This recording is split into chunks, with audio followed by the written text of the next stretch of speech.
So, you want to know about the Vigenere Cipher. Nope. That's great.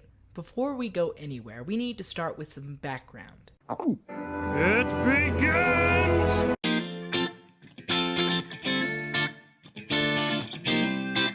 The Vigenere Cipher was invented by a 16th century cryptographer named, I can only imagine it's pronounced Blaise de Vigenere. My apologies if I mispronounced that. It was created using many different ciphers instead of just one. For many centuries, the cipher was unbreakable, giving it the name the Unbreakable Cipher. Of course, the name was in French, but given how badly I probably pronounced the guy's name earlier, I'm not even going to attempt it. I'll just put it here and you can try for yourself. So, there's your history.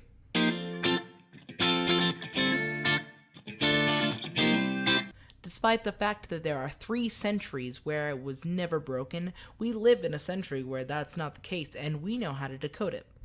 I'm guessing you probably want to know how to decode it. That's probably why you're here and watching my video. Well, that's nice. What a twist! No, I'm not that diabolical. I'll tell you how to decode it. Take a look at this chart. Got a good look at it? Good. No, I'm sorry. That joke wasn't really funny the first time. There's an old saying in Tennessee, I know it's in Texas, probably in Tennessee, that says, fool me once, shame on you. You fool me, we can't get fooled again. Here's the chart again. Now we have our chart and our code. These two are very necessary in order to solve our code. We have 2 important keys to the puzzle. But we're missing one thing. It's the key. As you can tell, there are 2 sides to this chart. That's because in order to solve this puzzle, we need one more word. That's what makes the cipher a bit more complicated. Allow me to explain. Look at our code. And let's just say that our key is math. So what you do to crack this code is actually simpler than you think. What you do is write out the code, like so. And then you just put the key on top of the code, like this.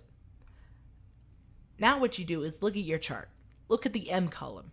It looks like it's having fun, having a good time, but not for long. What you do is you go down the M column until you find the R, and the column that you end up on is the deciphered letter, as you can see on the visuals right now. You keep doing this until you get to the final deciphered code, which in this case is none other than fun stuff. This can be done also to encrypt your own messages. Let's try going backwards to achieve this. You look at your original message, which as we found out is fun stuff. Like with when we were decoding, we write out the phrase with the key above it, like this.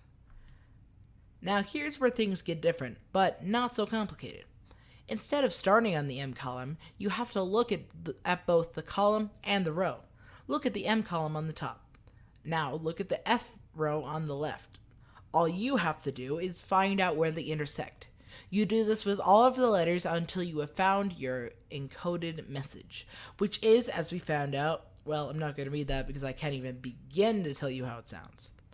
And that's how you crack the Vigenere Cipher.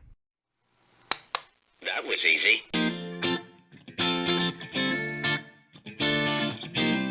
As you can tell, we've been able to crack this code, which means it has been cracked in the past.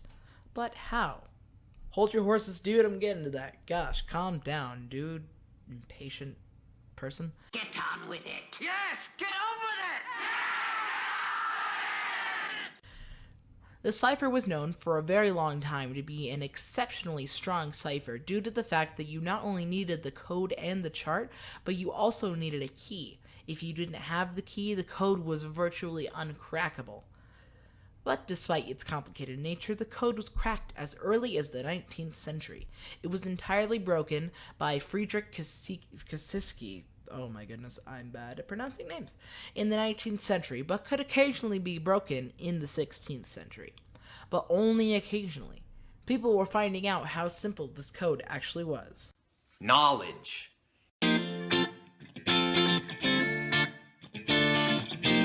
So now you know how the Vigenere Cipher works. Now get out of my house.